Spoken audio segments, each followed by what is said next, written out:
જૂનાગઢના આપને drone visual બતાવ્યા કે કેવી રીતે સર્વત્ર પાણી જ પાણી છે, ત્યારે અમારા સંવાદદાતા મોહિત ભટ્ટ જોડાઈ ગયા છે। મોહિત, આપની પાસેથી જાણવા માંગુ છે, આપ હાલ કયા ગામમાં ઉપસ્થિત છો, ત્યાં શું પરિસ્થિતિ છે? કારણ કે જૂનાગઢમાં શરૂઆતનો વરસાદ છે, પરંતુ આ આફતનો વરસાદ સાબિત થઈ રહ્યો છે। મોહિત, જૂનાગઢ જિલ્લામાં રાજ્યમાં સૌથી વધારે વરસાદ છેલ્લા 24 કલાકમાં એ જૂનાગઢ જિલ્લામાં પડ્યો છે। તેમાં પણ જે વંથલી અને વિસાવદર અને કેશોદ વિસ્તાર છે ત્યાં સૌથી વધારે વરસાદ પડ્યો છે ને તેને કારણે ઘેડ પંથકની હાલત છે તે ખરાબ થઈ ગઈ છે। અત્યારે હું પીપલાના ગામ છું। સૌપ્રથમ આપને હું દ્રશ્યો બતાવવા માંગીશ। જે રીતે TV9 ની સ્ક્રીન પર આપણે ડ્રોન વિઝ્યુઅલ જોયા કે ઘેડ પંથકની કયા પ્રકારની સ્થિતિ છે અને આ દ્રશ્યો છે તેના પરથી તમે અંદાજો લગાવી શકશો। જ્યાં પણ તમારી નજર પડશે ત્યાં પાણી જ પાણી છે તે જોવા મળી રહ્યું છે। વરસાદી પાણી, આફતનું પાણી છે તે આવી ગયું છે। સામાન્ય રીતે પહેલા વરસાદમાં આ પ્રકારની સ્થિતિ છે તે થતી નથી હોતી। ઘેડ પંથક છે તે ઊંધી રકાબી જેવો વિસ્તાર છે અને જો વિસાવદર હોય, આ ઉપરાંત જે કેશોદનો વિસ્તાર હોય કે વંથલી હોય, માણાવદર હોય, આ વિસ્તારમાં જો વરસાદ પડે તો જરૂરથી ઘેડ પંથકમાં પાણી આવી જતું હોય છે। પરંતુ આ વખતે સ્થિતિ એટલા માટે વિકટ બની છે કારણ કે પહેલા વરસાદમાં જ આ સ્થિતિ છે તે જોવા મળી છે।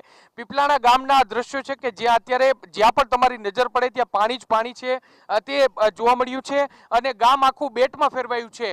કુલ માણાવદર તાલુકાના 17 જેટલા ગામો છે કે જે ગામો છે તે બેટમાં ફેરવાયા છે ને ત્યાં જે લોકો જનજીવનને સીધી અસર પડી છે। પીપલાણા ગામના સ્થાનિક વ્યક્તિ આપણી સાથે છે, આપણે તેની સાથે વાત કરીશું। શું કહેશો? આમ તો ઘેડ પંથક છે તે પાણીથી ટેવાયેલો પંથક કહેવાય છે।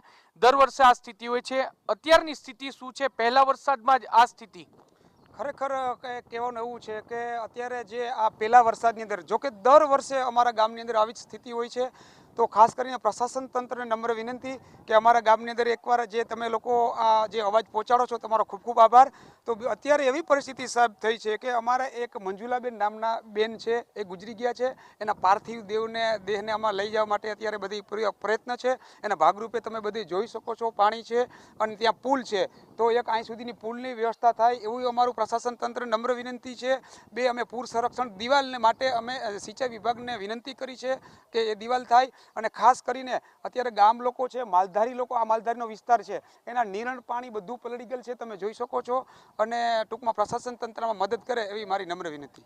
પહેલા વરસાદમાં જ, કારણ કે હજી તો ઓજત નદી છે તે ભરાઈ નથી, પહેલા વરસાદમાં જ આ સ્થિતિ શું માનો છો? શું એવી વ્યવસ્થા કરવામાં આવે જેથી કરીને આ વિસ્તાર છે તે બેટમાં ન ફેરવાય? ખાસ કરીને વ્યવસ્થા એક અમારો પુલ જે છે એ પુલથી આ ધારને જોડતો એક ઊંચો રસ્તો કરવામાં આવે અને પુલની પેલી બાજુ છે ગામ સુધી એક રસ્તો કરવામાં આવે તો આ પ્રશ્ન પરિસ્થિતિ લગભગ સોલ્વ થઈ જાય એમ છે। અત્યારે જ્યાં કોઈ નુકસાની ગામ લોકોને જે તેમના ઘર વકરીને કે અન્ય કોઈ નુકસાની થઈ છે ગામમાં?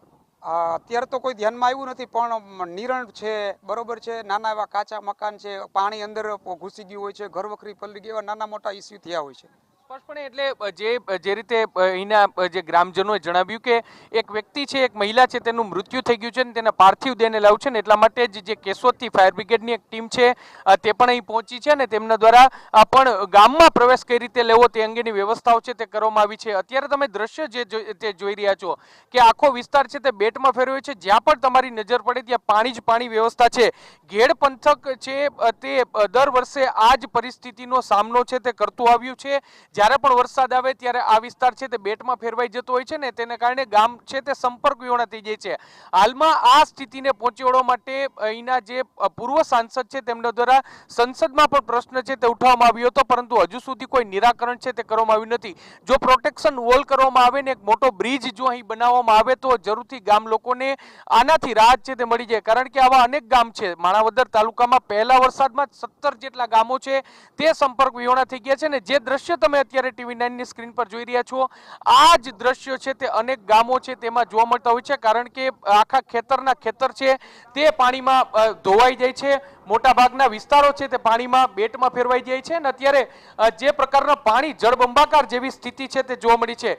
જો માણાવદર તાલુકાની વાત કરવામાં આવે તો ગઈકાલે સૌથી વધારે વરસાદ છે તે માણાવદરમાં જ પડ્યો હતો અને તેને કારણે જ માણાવદર હોય, વિસાવદર હોય, કેશોદ હોય, જ્યાં પણ વરસાદ પડે, ઇવન જે જૂનાગઢમાં જો વરસાદ પડે તો તેનું પાણી છે તે ઘેડ પંથકમાં આવતું હોય છે ને તેને કારણે જે માલધારીઓ છે, ખેડૂતો છે તેને ભારે હાલાકી છે પડતી હોય છે। ગામ લોકો ઘરની બહાર નથી નીકળી શકતા, ગામની બહાર નીકળી નથી શકતા તે પ્રકારની સ્થિતિ છે તે જોવા મળશે. ટૂંકમાં ગેડ પંથક છે તે અત્યારે પહેલા વરસાદમાં જળબંબાકાર થઈ ગયો છે. વહીવટી તંત્ર દ્વારા યોગ્ય વ્યવસ્થા કરવામાં આવે, કારણ કે હજુ તો ઓજત નદી છે તે ભરાઈ નથી. જો ઓજતનું પૂરું ઓજત ડેમ છે તે છલકાય તો આ વિસ્તારની હાલત છે તે વધારે કફોડી થાય તેવી પૂરી શક્યતા છે. અને અત્યારે પહેલા વરસાદમાં જે પ્રકારે ગેડ પંથક છે તેમાં જળબંબાકાર જોવા મળશે, તેને કારણે તંત્રએ રાહત કામગીરી કરવી ખૂબ જ જરૂરી છે. જી બિલકુલ મોહિત, ખૂબ અગત્યની જાણકારી આપ આપી રહ્યા છો. જે રીતે એક મહિલા અને એક પુરુષનું પણ મોત થઈ ગયું છે અને શરૂઆતનો જ આ વરસાદ, જે આફતનો વરસાદ છે, આ તમને વંથલીના